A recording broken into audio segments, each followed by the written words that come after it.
Serial में आने वाला एक नया मोड़। जी हाँ, अब अनुज पहुंचने वाला है स्पाइस एंड चटनी रेस्टोरेंट और करने वाला है अनुपमा का प्रपोज। जी हाँ, अब अनुज अकेले ही निकल गया है रात को दोषी बहन का सच पता करने। जब श्रुति और आदेश सो जाती है तो उसके बाद अनुज सही मौका देखकर पहुंच जाता है अनुपमा के रेस्टोरेंट। जी हाँ, उससे आज पता लगाना ही है कि जोशी बहन आखिर है कौन। एक के बाद एक कोई ना कोई मुसीबत आ ही रही है और ऐसा खाना जो उसे अनुपमा की याद दिलाए उसके अलावा कोई बना ही नहीं सकता। उसके मन में जो फीलिंग आ रही है वो अनुपमा के अलावा किसी और के लिए आ ही नहीं सकती। और सबसे ज़रूरी बात, अनुज को अपने क्वेश्चंस का आंसर चाहिए।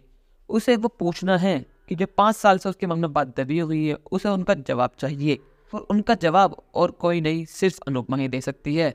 जैसे ही वो रेस्टोरेंट पहुंचता है, अनुपमा बाहर स्नोफॉल एंजॉय कर रही होती है। जब वो अंदर जाता है तो वहां पर उसको कोई नहीं मिलता क्योंकि बहुत ज़्यादा लेट हो गया होता है। पर वो डोर खुला हुआ देखकर समझ जाता है कि कोई ना कोई बाहर तो गया है। वो अंदर ढूंढता है पर कोई नहीं आता और जैसे ही वहां निकलता है उसे सामने अपनी अनुपमा खड़ी मिलती है। अपनी अनुपमा को देखकर उसका तो रोना छूट जाता है। वो कहता है, अनु आखिर तुम मुझे मिल ही गई। मुझे पता था कि ये तुम ही हो। मेरा मन मानने को रेडी नहीं था कि जोशी बहन कोई और नहीं अनुपमा ही है, तो मैं इससे पता करने आ गया। तुम कैसी हो? तुम 5 साल बाद मिली हो, तुम कुछ बोलोगी नहीं? इतने में अनुपमा सीधे अनुज से गले लग जाती और रोने लगती है। अनुज आप आ गए, 5 साल बाद ही सही, पर अब आखिर में आ ही गए। फिर अनुज अनुपमा से पूछता है, आखिर मैंने ऐसा तुमसे क्या कहा था उस दिन?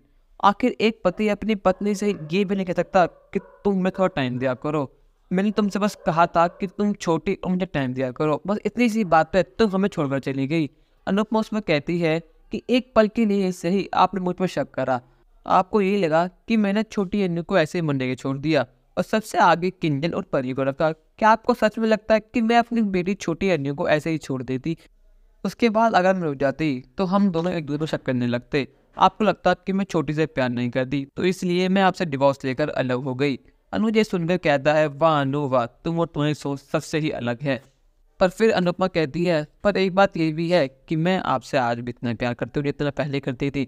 ये बात सुनकर अनुज बहुत ज़्यादा खुश हो जाता है और करने वाला है अनुपमा का प्रपोज। वो कहता है, क्या तुम मुझसे दोबारा शादी करोगी?